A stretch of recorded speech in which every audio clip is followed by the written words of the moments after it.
Hello, everyone. Thank you for joining us this afternoon, or wherever you are, might be good evening and might even be good morning. So welcome. Welcome to our TDC's virtual salons, or home away from home for the moment.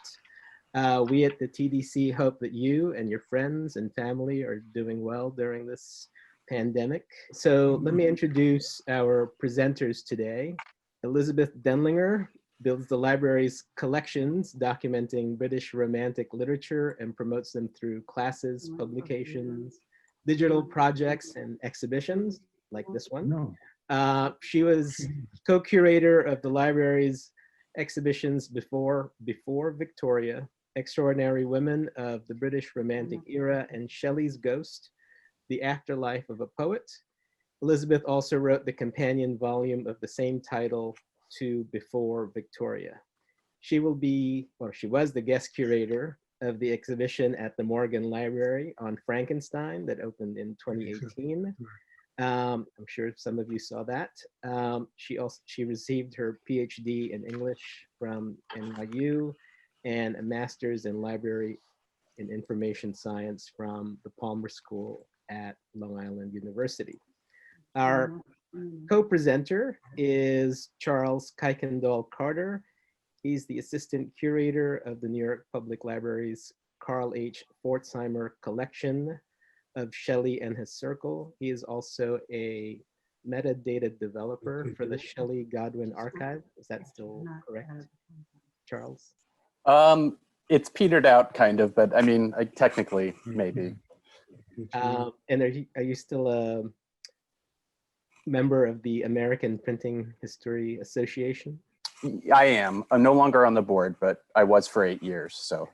Okay, so welcome, Elizabeth, to the TDC's virtual salons. Hi, thank you, Paul and Ursula and everyone for having us here. And Carol, thank you for organizing. I'm here to tell you a little about the collection that I curate, the Carl H. Pforzheimer Collection of Shelley and his Circle. And I want to begin with the collector. So you see here Carl H. Pforzheimer and his wife Lily, I think post-war, at the Cimetiera Cattolica, that is to say the Protestant cemetery or the non-Catholic cemetery in Rome. Carl Pforzheimer began collecting literature in the early 20th century, and his interests were broad. He collected Bibles, including a Gutenberg, Shakespeare folios and quartos, children's literature, George Gissing, and more. The books described in the catalog that appeared in 1940, English literature 1475 to 1700, was one of his primary areas of interest. But the other, from early on, was the English poet Percy Bysshe Shelley, shown here in a 1952 trading card.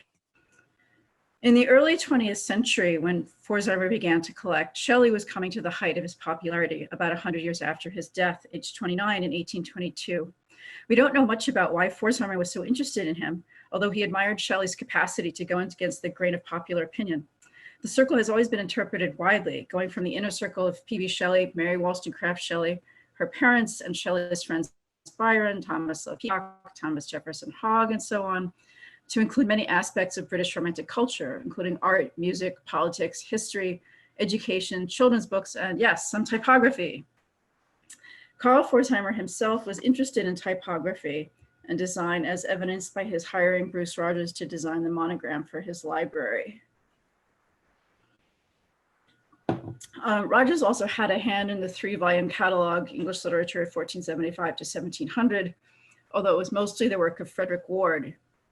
And Rogers designed the publication Shelley and his Circle, the first volumes of which appeared in 1961, and the last of which are almost done, very close. After Pforzheimer's death in 1957, his library ceased to grow, except for Shelley and his Circle. For about 30 years, it had offices on Madison Avenue near the New York Public Library. And in 1986, the Carl and Lily Pforzheimer Foundation donated the collection with an endowment and the family's library furniture to the New York Public Library. So room 319 in the library at 2nd and 5th looks gentleman's library because it was furnished with the appurtenances of just such a space. This photograph was taken while the 16th century Ushak medallion carpet was being restored, but it's now back on the floor. The editorial offices of Shelley and his circle are below in room 226, which also holds a great deal of the collection. This continues to grow, and at present contains about 17,500 books, 13,000 manuscripts, and about 660 objects and prints, making us, by a wide margin, the smallest special collection at NYPL. But because we're small, we can offer quite a lot of personal attention to people using the collection intensively. The person you see here is the clothing designer Graham Tyler, who based his entire spring 2020 collection on the Pforzheimer Collection. So we're really happy to have designers and typographers come looking for ideas in our materials. And we see the research based on visual and material aspects of the collection as being just as valuable as research into the contents of our books and manuscripts. So I hope this presentation will encourage you to come looking when it's possible again. With this in mind, I've chosen a few images representing subjects we're particularly strong in that will, I hope, arouse your interest. But first, a few images showing you things that I'm not going to show you because they're not typographical. I'm not showing you manuscripts, although once in a while they have visual interest, as with this copy of Shelley's earliest surviving poem, composed when he was between 10 and 12, copied out and illustrated by his favorite sister Elizabeth a few years later. And I'm also not showing you any more than these two watercolors from our collection of albums, which were made by men and women who had more time and money than we do now, and who were taught from youth to paint charming, sometimes beautiful, and always compelling pictures and verses in their friends' albums. One of the videos Charlie Carter will be showing you depicts a handmade Valentine that also comes under the category of beautiful things you can do with paint, paper, and imaginations. So the first of the themes I've chosen is childhood. The collection holds quite a lot of children's books and very few toys. We now have a couple of these sets of alphabet discs. This is the ivory one, and this is wood with paper over it. These are both from the 1820s, and they were a very popular way to teach small children the alphabet, including Mary Shelley's only surviving child, who learned his letters from one of these. So these are the only two pages I have from one of my favorite books in the collection, the Livre pour une petite fille bien sage, a book for a good little girl, published in Paris in 1824. This is a type specimen book for girls. It's illustrated with hand-colored lithographs and wood-engraved tail pieces, and I'm just sorry I can only show you 2 pages. Among our more fragile treasures are the 2 books made from which this picture and the next are taken, both published in 1791. The first is Mary Wollstonecraft's Original Stories from Real Life, which was popular enough that the publisher, her mentor, Joseph Johnson, issued a second edition with illustrations by William Blake. This one shows the autobiographical governess, Mrs. Mason, encouraging her young charges to do all the good they can this present day. The second edition, also by Blake, and I'm sorry for the fuzziness, is one of the illustrations to the 3-volume Elements of Morality for the Use of Children, which Mary Wollstonecraft translated from the German. This one has the legend, "Oh, this slovenliness is a nasty thing," and shows a young girl on day 37 of the lockdown. The second theme I've chosen is the Gothic. I should note that my choices today were dictated by what I could get photographs of online, so I was prevented from looking properly at typographical representations of the Gothic. But I'm totally unable to resist the Gothic mode, which is hugely versatile. It easily slips from humor, as you see here or here in the satire on young women's education, and here's a blow up of the bat, or whether it's being played for real, as in this illustration by Lady Diana Beauclerk to Gottfried Burger's ballad Leonora, one of Percy Bysshe Shelley's favorites when he was a boy. Gothic themes abound in chapbooks, of which we have a fair-sized collection. Chapbooks were small, cheap books, ancestors of comic books in their size and audience, and ancestors of podcasts in the amount of time and attention they took up. These two images, this one and this one, are both from the foundling of the lake, and both would have been hand colored, like almost all colorant printed works in the early 19th century. To finish, I thought I'd show you some broadsides and materials that are more clearly focused on type. The first three here constitute a thumbnail history of playbills in the UK. The first shows the only play that Mary Shelley's father, William Godwin, ever got on stage. She was 3 years old on that unhappy night in December 1800, when Antonia was first and last performed. This playbill belonged to her father's friend, the writer Charles Lamb, who has written across it, "Damned with universal consent." Ouch. These next two playbills represent a far more successful play, Presumption or the Fate of Frankenstein, based on Mary Shelley's 1818 novel, first put on in the summer of 1823. This first playbill is from the fourth representation of that first production, and you can see in the fat faces that are the wave of the future. But this one from 10 years later has, to my eye, a look that's closer to Victorian advertising. The difference, of course, is a sans serif face on the name of the most beloved actor of the monsters part in this era, Thomas P. Cook. And here are a few images from an 1822 specimen book that we just got in February and haven't had time to catalog yet, but it looks like it'll be fun. And finally, some advertisements from William Hone's Table Book, an illustrated weekly periodical intended to entertain with stories, woodcuts, and informative pieces. Hone is remembered as one of the founders of investigative journalism, although later things like the Table Book had more lasting popularity. We have a strong collection of his work. The advertisements are bigger in real life than you can see here, and the faces are gratifyingly loud and juicy. So I have a list of everything I've shown if you want to get the catalog records for it. And we, in Victor Frankenstein's Monster, hope to welcome you in room 319 of the New York Public Library when we open again. Thanks. Bye. Okay. How do I stop sharing?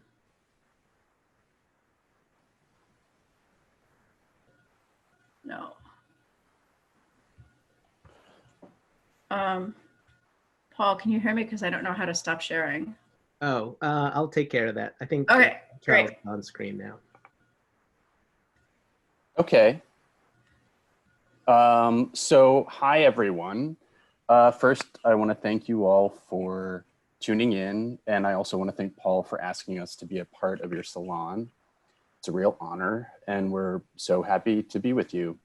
I'm Charles Carter. I've been the assistant curator of the Pforzheimer Collection since 2013, but I've been working in rare books and manuscripts for quite a bit before that. My background is particularly strong in bibliographic description and cataloging. And even now, the main division of labor in the Pforzheimer Collection between Liz and me is essentially Liz does the development, that is making selections to add to the collection, and I do the cataloging. Liz does a really incredible job finding like the most interesting, beautiful, compelling, sometimes weird things, you know, through her relationships with our many book dealers, or finding things through auction, or just combing through catalogs. And then pretty much on a rolling basis, we get packages in the mail, and it's like Christmas, you know, once or twice a month, or sometimes more often. We'll go together to the big table, and Liz has her knife, and we'll unwrap whatever new old things have come in the mail that week. And then it's my job to catalog the stuff. I did a lot of work early on to finish cataloging the legacy backlog. So I'm pretty proud that we're one of the few library collections that really has close to 99% of our materials represented online. So the only things that are not online are the things that Liz has bought in the last year or so. And so once we unwrap them, the new accessions go onto a big blue cart, which you'll see at the beginning of the intro to the first video. And then eventually I'll catalog them. I consider myself really lucky because I have the luxury of time to sit down with these incredible materials and figure out as much as I can about them and pull out as much helpful information in the catalog record as I can. One thing that I'm particularly careful about is making sure that every person who is represented, every person involved in the production of that item is represented with an added entry in the catalog record. And if you don't know what an added entry is, it's essentially like a tag or a hashtag, sort of, for every person who's involved in the work. But it's a very controlled, established hashtag that links back to a record that either I've found or I have created for the Library of Congress that provides, you know, well-researched biographical information on that person or company. So through being pretty consistent about including these added entries, Pforzheimer Collection records are useful in ways that a lot of other records aren't. For instance, the very obscure Nottingham jobbing printer, Charles Ordoino, who I'll be talking about in one of the videos. When you see his hyperlinked name in one of our records, you can click on it and get a list of all the things that we have that he's printed. So that should be particularly useful if you identify an individual whose work you're particularly interested in. And of course, the concept is not unusual for authors, but with Pforzheimer Collection records, you can do this with printers, publishers, if you're interested in manuscripts, the recipients of letters, dedicatees of books, and so on. It's not anything revolutionary. Rare book and manuscript catalog records are really supposed to include this stuff, but a lot of times it just doesn't end up being that way. Like I said, I feel lucky to have the luxury of time to spend with these records. And I do think that it really ends up being a benefit to our researchers.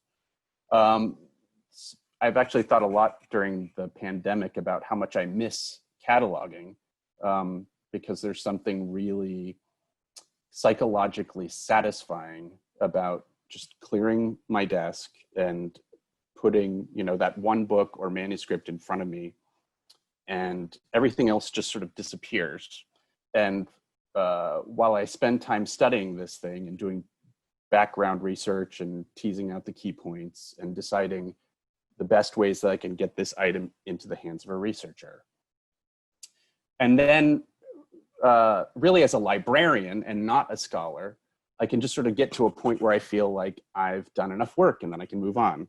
I express a sentiment sort of along these lines at the end of the second video. You'll see sort of like, you know, there's clearly a lot more to learn about this item, but that's for a scholar to do, not me. But I come across such interesting stories during the course of my cataloging work. Pretty often I'll spring up from my desk and, you know, go over to Liz, you know, gently knock on the wall behind her, get her attention, and say, hey, do you have a second to see something really cool? You must hear a really neat story. And for years, I've shared some of the neater things that I've encountered through blog posts.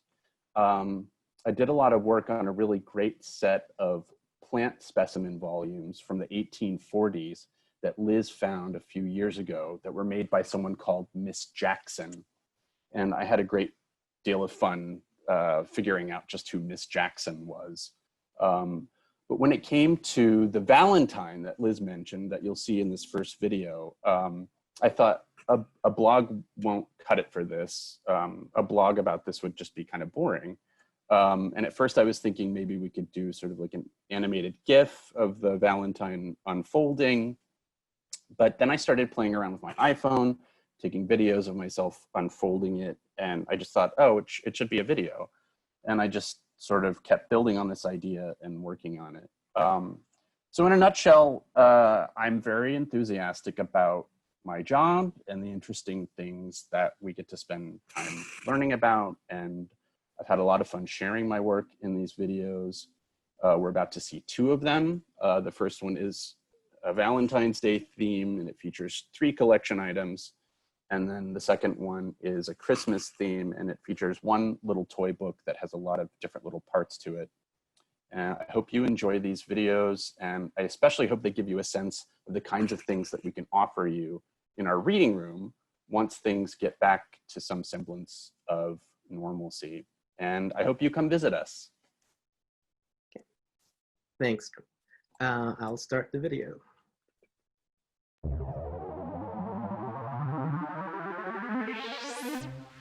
Les doubles surprises.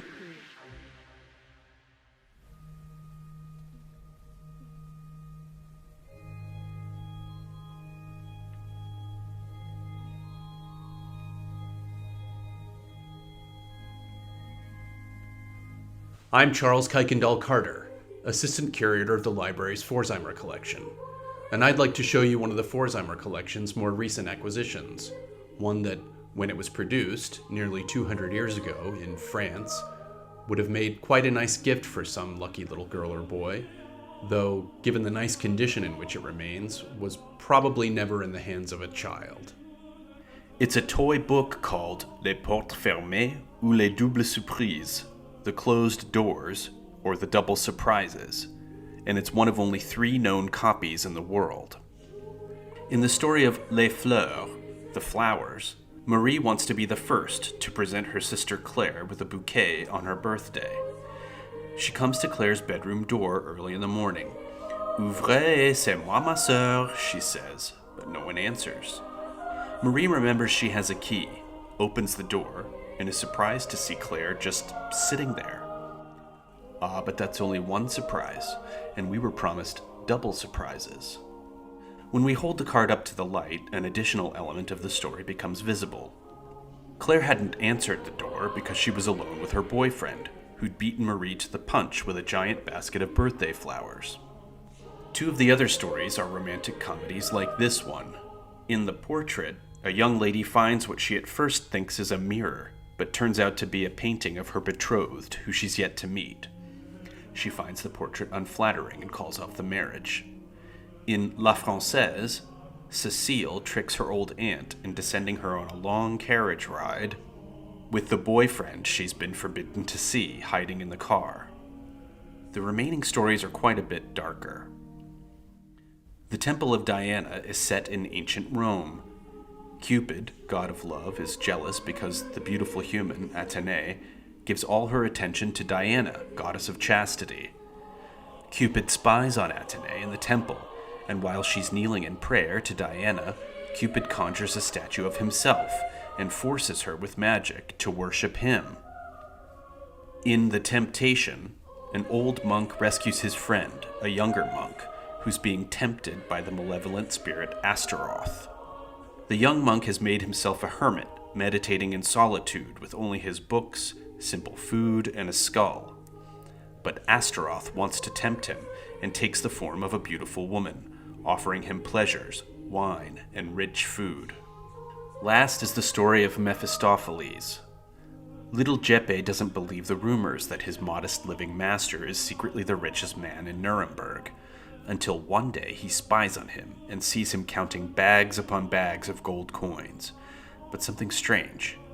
Jeppe notices the coins make no sound, and for every one his master draws out of the big pile, another appears out of thin air. Suddenly a dark monster appears with long horns and a tail. It's Mephistopheles, one of the most powerful demons of hell. He's come to collect Jeppe's master's soul, which he traded for gold. We don't know much about this strange, charming little collection of stories, not the author, or the publisher, or the printer, or even a precise publication date. We found mention of it in this 1839 catalog, so we know it predates the 1840s. We can often use a watermark to narrow down a publication date. The partial one we find in Les Portes Fermées is puzzling. If all that remained were the last 2 digits, we'd probably have been satisfied in concluding, wrongly, that it was the second half of an 1827 watermark date, which would certainly be plausible. But this sure looks like 227. maybe it's part of a papermaker's business address. We'll leave this little bibliographic mystery for some future researcher to solve.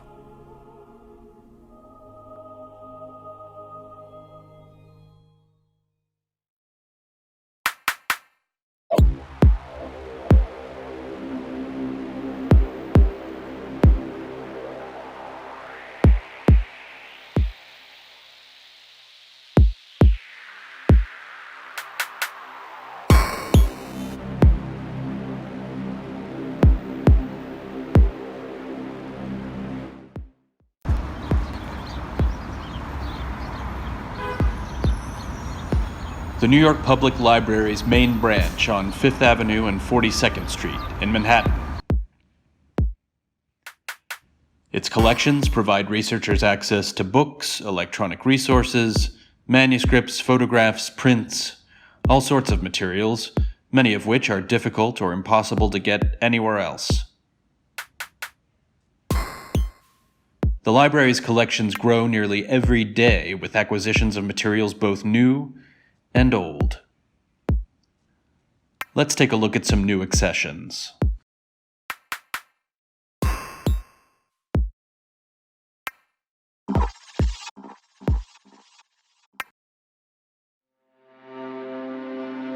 I'm Charles Cuykendall Carter, Assistant Curator of the Pforzheimer Collection, and I'm going to show you some of the Pforzheimer Collection's new accessions.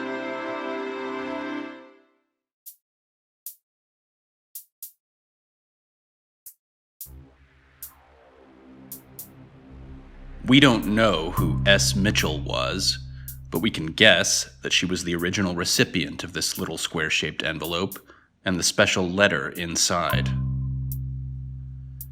The blues and pinks of the marbled paper have grown somewhat dull through time and exposure to dust, but for over 200 years, it's kept its contents nearly pristine. It's a fine early 19th century British example of what would later come to be called a puzzle purse Valentine. A handmade, decorated manuscript love letter with a message that progresses as it unfolds. This one begins, "Dear love, this heart which ye behold will break when you this leaf unfold." And of course, the heart does literally break apart from the unfolding, as a second layer of the Valentine is exposed. And when the Valentine is completely unfolded, the innermost heart is revealed, along with the final part of the verse, which ends, "But never will my mind have ease, till our two hearts are linked like these."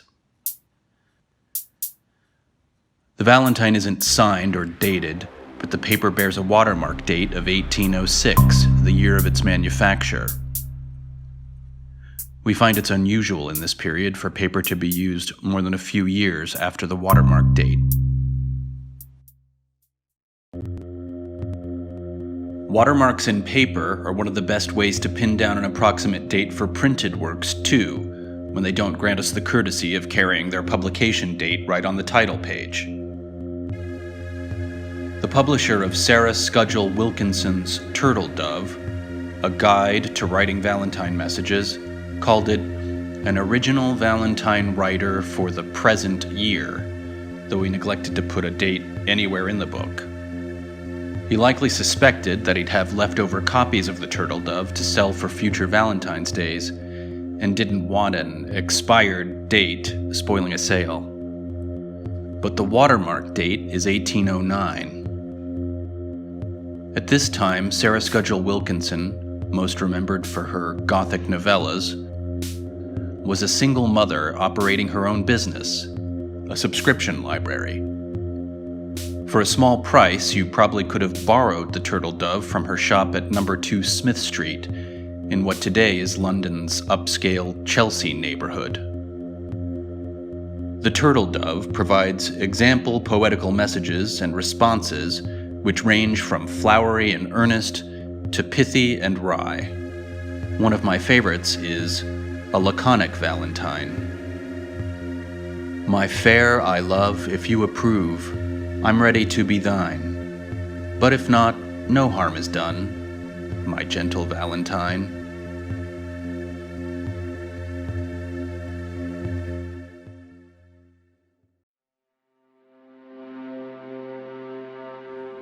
These two handbills tell news of a terrible tragedy that happened near Huddersfield, England, in the early morning hours of Valentine's Day, 1818. The Colne Bridge cotton mill caught fire and caused the deaths of 17 girls, ages 9 to 18, who had been working in the mill during the night. The handbills were printed by a jobbing printer in Nottingham named Charles Sambroke Ordoino.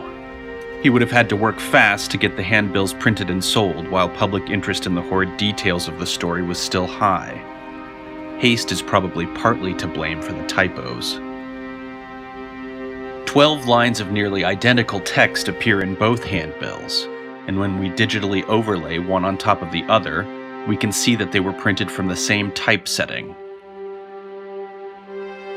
Both handbills claim to quote directly from newspapers, but a search in the British Library's newspaper database shows us that only one of them actually does. The other one presents a dramatized version of the events, with a lot more adjectives and exclamation points. Why Ordoino printed two versions of the news story isn't clear. In Huddersfield, a monument stands in memory of the fire's 17 young victims, and as a reminder of the uncertainty of life and the vanity of human attainments. But the deaths of the Colne Bridge cotton mill children were not entirely in vain. The news story was a national tragedy, and soon led to the first Act of Parliament regulating the hours and working conditions for child factory workers.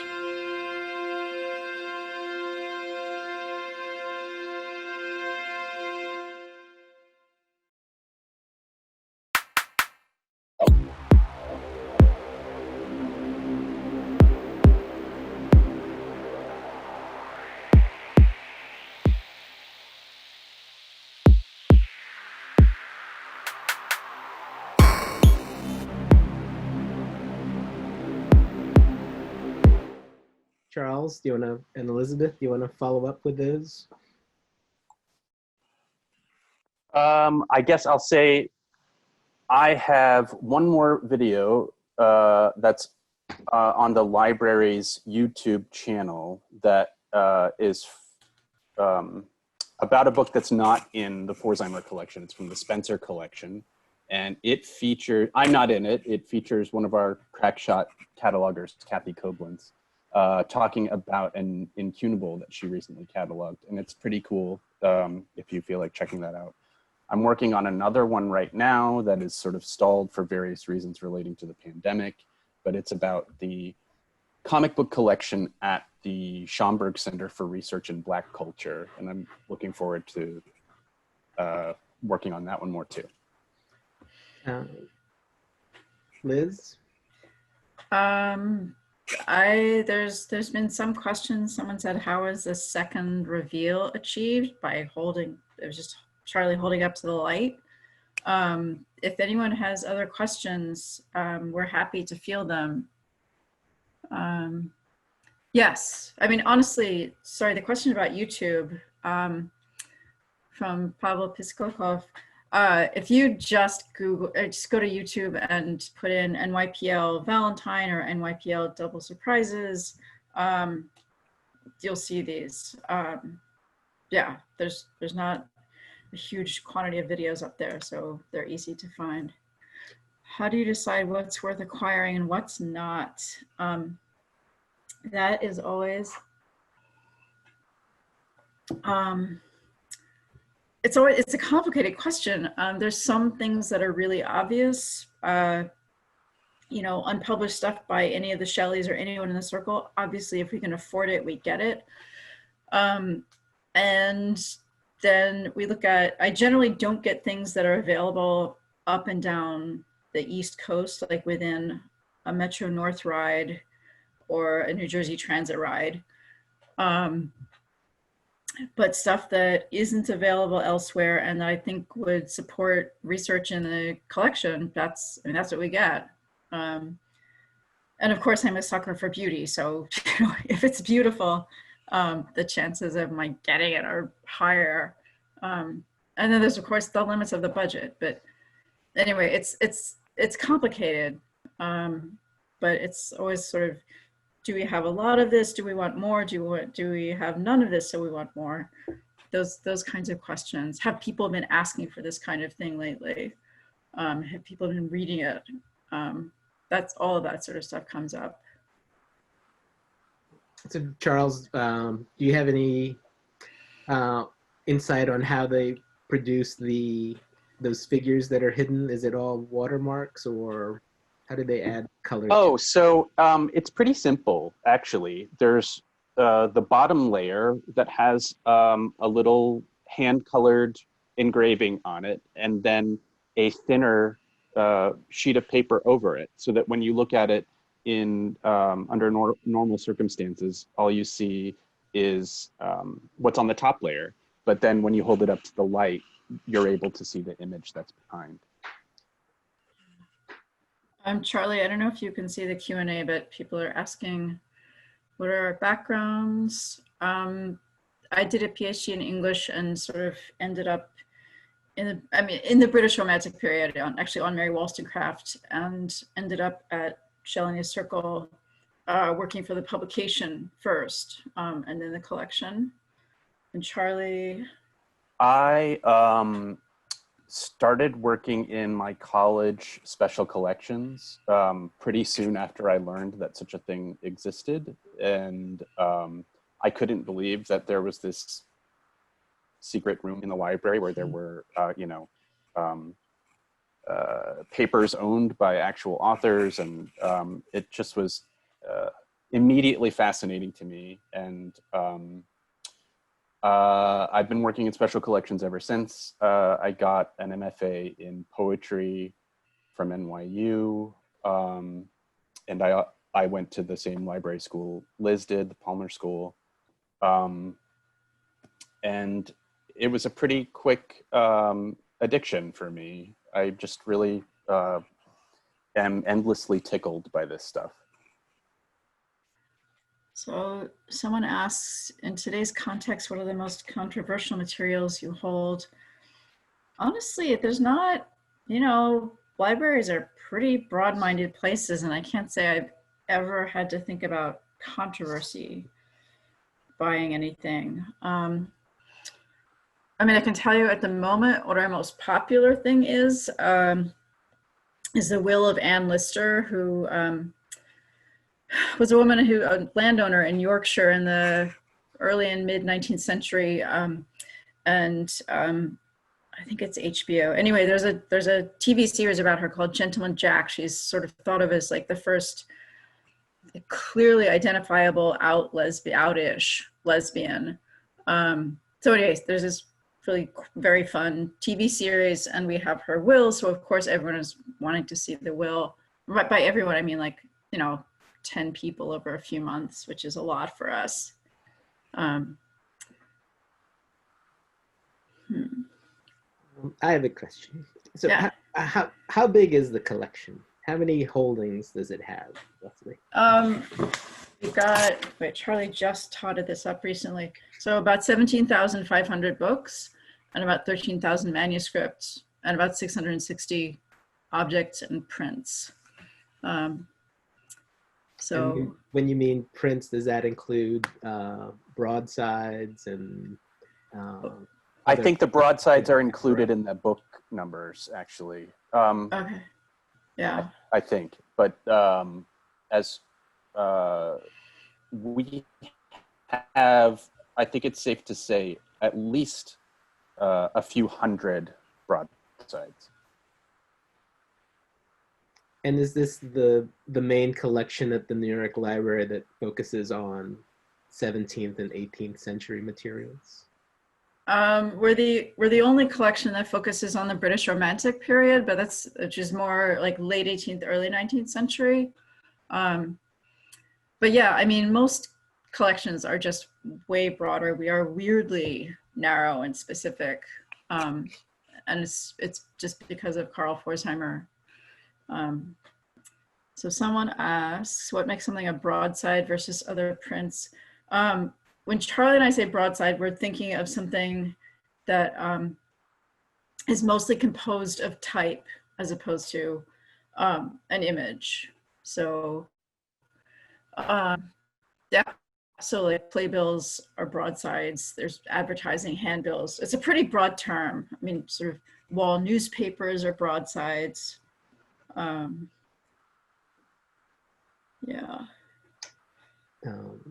There are other questions that, so do you have a favorite piece in the collection? Either of you, both of you. I think mine changes. One of my favorites is one of our copies of the first edition of Frankenstein, because it's so pretty. It's in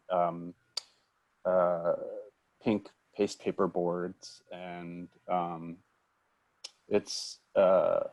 it was clearly a French binding because it says, you know, no, I'm sorry, that's the other one that says tome 1, tome 2. But anyway, our pink copy of Frankenstein is a favorite of mine. I have to say, I love the type specimen book for kids. We have a copy of Songs of Innocence and Experience, Blake's Songs of Innocence and Experience, and I love that. We've got some other Blake that's pretty gorgeous.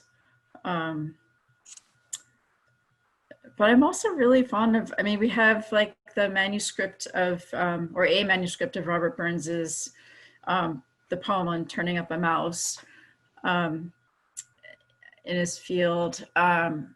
And we have a tiny scrap of the manuscript of the Vindication of the Rights of Woman by Mary Wollstonecraft. And that's pretty thrilling to see. I like our Gothic novellas too. Yeah, they're pretty fun. Okay, so, all right, now actually 3 pretty serious questions. Charlie, while cataloging, have you noticed, can you see the questions, Charlie? I just need to make it bigger. Pull it up. Yeah. So while cataloging, have you noticed any interesting trends in terms of content, materials, production, design? Trends. I'm not sure I understand the question. I guess, do you have any, when you're collecting, do you tend to choose certain things because you know, reactions from certain audiences about your shows or the types of collections you have? Oh no, Liz selects things, and I am usually she just has really good taste, and so I'm usually pretty interested in it. I think there's one broad answer to that question, which is I've become more focused on manuscript materials the longer I've been there. I mean, I'm really happy to see books that aren't anywhere else, but manuscript materials, almost by definition, although not quite, but almost by definition are unique. So the kinds of albums with pictures and poetry that a lot of people made, I've bought a lot of those since I got here. David Cutler asks, have you managed to find specimens in such fine condition? What are the precautions and strategies you take to maintain them? Ha ha ha, that is a loaded question. I mean, just we have ongoing discussions about how to keep things safe and how they should be kept more safely, because we don't have the kind of HVAC we really should have. It should be colder and a bit drier in the collection. And finding things in good condition is partly, we are able to do that because the dealers I buy from somehow have this fantastic eyes for stuff that is in good condition. And also we just don't buy stuff that's not. I mean, in the old days, different people were choosing and they're like, oh, this is a falling apart copy of this, but we don't have it, so let's get it. And I don't think I would do that now.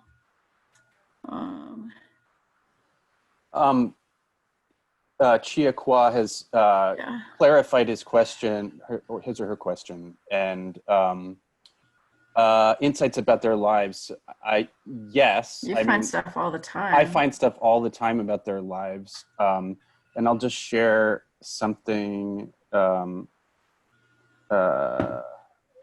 those handbills by Charles Sambroke Ordoino. I was pretty. Can I do this? Yes. Wait, hold on. Sorry. I found, well, I'll just vamp. I found a story about his death, and it was really strange. Oh,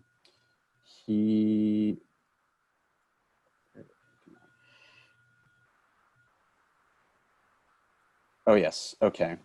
I'll just read it. 1826, November 17, died Charles Sambroke Ordoino, printer at Nottingham, and formerly printer and publisher of the Derby Herald. Mr. Ordoino came to his death by the following singular accident. It appeared that at about 10 o'clock at night, he went out of his house with a paper cap on his head, 2 jugs in his hand, and also some money for the purpose of fetching some ale.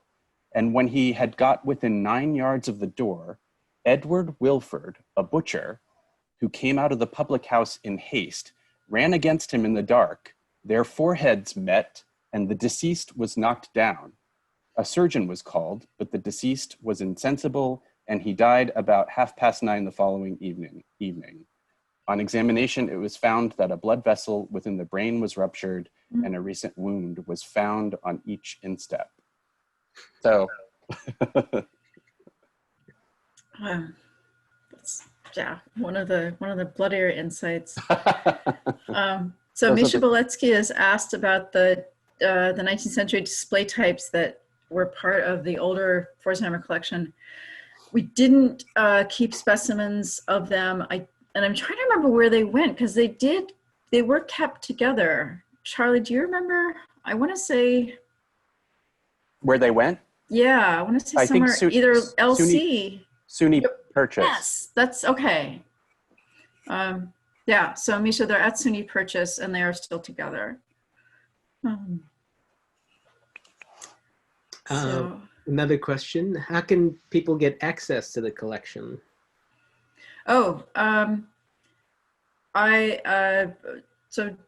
honestly, just Google Pforzheimer Collection, and you'll come up with the reference email, which is pforzheimer@nypl.org. And I'm either Charlie or I will be answering that email. There's just the 2 of us. And it's interesting. In the past, we used to be able to take walk-ins, like people who just rang the bell and said, hey, I want to look at something, and it's not available anywhere else in the library. And I don't know, I do know that COVID-19 is going to change that. I would think we're probably going to have to go to an appointment system and make sure everyone has washed their hands and all of that. Our reading room is actually oddly set up, so it won't be hard to do distanced service at all. Hard at all to do it. But, just write us. If you phone, nobody will answer the phone right now, but we are answering emails. So, yeah. Would you know how much of the collection has been digitized? A very small percentage. Yeah. Like less than 1%, I think is fair to say. Yeah. And there's a question about, do you have any items in Hebrew and or Arabic? Almost nothing. I keep my eye out for stuff about Judaism in the period, and there is some stuff, but there's also the Jewish division at NYPL, and there's no reason to buy stuff that overlaps with them. Is that short answer is almost nothing. But the Jewish division has fantastic collections. Yeah. Is that the Durot collection? Yeah. Yeah, the Durot Jewish division. Byron did a series of poems that a composer named Isaac Nathan set to music, and that's sort of like, yeah, they were very Gentile. They were just, they were mostly atheists, but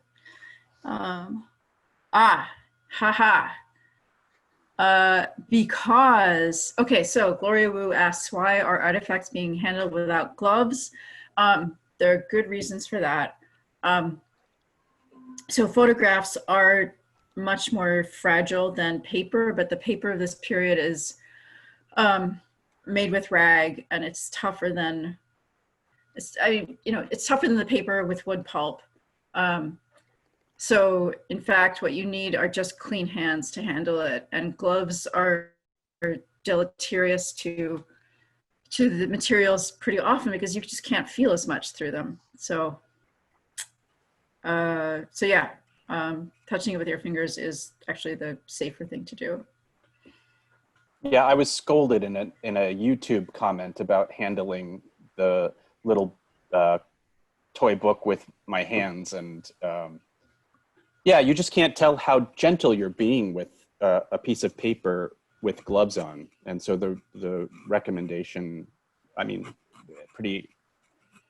every rare book library that I've ever been to has recommended the use of clean hands, no gloves. Yeah. And when you see, people handling books with white gloves in like, oh, look, J.K. Rowling has given us a copy of Harry Potter. It's just for show. Mr. Bean, too, I think. Oh, yeah? Mm-hmm. Oh, I have to find that. Okay. Any other questions from our attendees? I think we've answered most, Yeah, I right? think we've answered all of them. Yeah. So thank you again, Elizabeth and Charles. Hey. It's been hopefully very informative to our membership and expand their research capabilities online, and also when we get out of under this thing, and maybe they'll start visiting you. Please, Public yes. library. Okay. Please do, if you can. Thank you. Yeah. Okay. Thank you. Thanks, everyone. Thank you. Thank you so much. You're welcome. Bye. Bye. Yep.